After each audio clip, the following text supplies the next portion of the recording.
شاہ محمود قریشی، شیرین مزاری اور شوکت ترین، میں آپ کا شکریہ ادا کرتا ہوں جو آپ نے 3 سبجیکٹس کے اوپر بات کی، معیشت کے اوپر، ہیومن رائٹس اور ٹیررزم شیرین نے جو بات کی، اور شاہ محمود نے فارن پالیسی پہ۔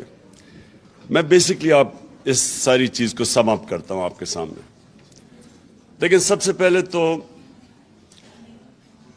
جو ایک ملک کا نظریہ ہوتا ہے کہ ایک ملک کیوں بنتا ہے، پاکستان کیوں بنا، وہ ایک نظریے کے تحت بنا تھا، اور جو نظریہ ہوتا ہے وہ ایک ملک کا روڈ میپ ہوتا ہے۔ آپ کا جو فاؤنڈنگ فادرز پاکستان کے، جنہوں نے ایک آبجیکٹو، پلیز خاموشی تھوڑی، جو آبجیکٹو ریزولوشن پاس کی تھی، وہ بیسکلی ایک بڑی ڈسکشن کے بعد ایک روڈ میپ آیا تھا کہ پاکستان کیوں بنا ہے۔ تو یہ بڑا امپورٹنٹ ہے اگر ہم ان چیزوں، ان سبجیکٹس، اور یہ تینوں سبجیکٹس کنیکٹڈ ہیں، یہ جڑے ہوئے ہیں ایک دوسرے کے ساتھ، اور یہ جڑے ہوئے ہیں پاکستان کے نظریے کے ساتھ۔ نظریہ پاکستان کا یہ تھا، پاکستان ایک اسلامی فلاحی ریاست بنے گی، بڑا کلیئر نظریہ تھا۔ اور وہ ریاست بیس کس پہ تھی؟ اگر آپ علامہ اقبال کا سارا جو کوشش تھی مسلمانوں کو جگانے کے لیے غلامی سے، تو وہ ساری ریفرنس پوائنٹ ان کا تھا مدینہ کی ریاست، کیونکہ وہ ابھی بھی مسلمان سمجھتے ہیں کہ وہ گولڈن پیریڈ تھا مسلمانوں کا، جدھر جو پرنسپلز نبی صلی اللہ علیہ وسلم نے بیس کیے تھے، ان پرنسپلز کے بیسز پہ وہ قوم جس کی کوئی حیثیت نہیں تھی، اس نے دنیا کی امامت کی۔ اور یہ ہسٹوریکل فیکٹ ہے، یعنی یہ ایک ایسی چیز ہے جو آپ کہانیاں نہیں کہہ سکتے، متس نہیں کہہ سکتے، جس طرح گریک میتھولوجی ہے، متس ہے، لیکن یہ ہسٹوریکل فیکٹ ہے کہ 622 اور 632 کے بیچ میں دنیا کی تاریخ کا سب سے بڑا انقلاب آ گیا تھا۔ وہ انفارچونیٹلی ہمارے ملک کے اندر کبھی اس کی ہم نے اپنی یونیورسٹیز میں ڈیبیٹ نہیں کی، ہم نے اپنے بچوں کو نہیں بتایا کہ وہ کیا چیز تھی کہ ایک دم ٹرانسفارم ہو گئے انسان۔ لوگ، میں اسکول میں جب ہمیں پڑھایا جاتا تھا تو ہمیں یہ تاثر آتا تھا کہ وہ جنگیں مسلمانوں نے جیتی، اس لیے وہ ایک دنیا کی عظیم قوم بن گئے۔ تو جو یہ 10 سالوں کے اندر صرف 12 سے 1400 ٹوٹل، 1200 سے 1400 ٹوٹل جو کیجولٹیز تھی دونوں طرف، یہ ٹوٹل یہ تھی 10 سالوں میں، جبکہ وہ سارا عرب ان کے نیچے آ گیا تھا۔ تو وہ فکری انقلاب تھا، it was a revolution of the minds, انسان چینج ہو گئے تھے۔ اور اس کے اوپر کبھی اس ملک میں، میں سب سے مہنگے اسکول میں پڑھا ہوں، میں اور شاہ جی، ہمیں تو کبھی کسی نے نہیں سمجھایا اس انقلاب کا، بلکہ ابھی بھی لوگوں کو نہیں پتا۔ جو وہ انقلاب، علامہ اقبال بار بار کیوں کہتے تھے، علامہ اقبال کی آپ ساری شاعری دیکھ لیں، خودداری، خودی، وہ جگا رہے تھے لوگوں کو، کیونکہ جو غلام ہے، یہ یاد رکھیں، غلام کی کبھی پرواز اوپر نہیں ہوتی۔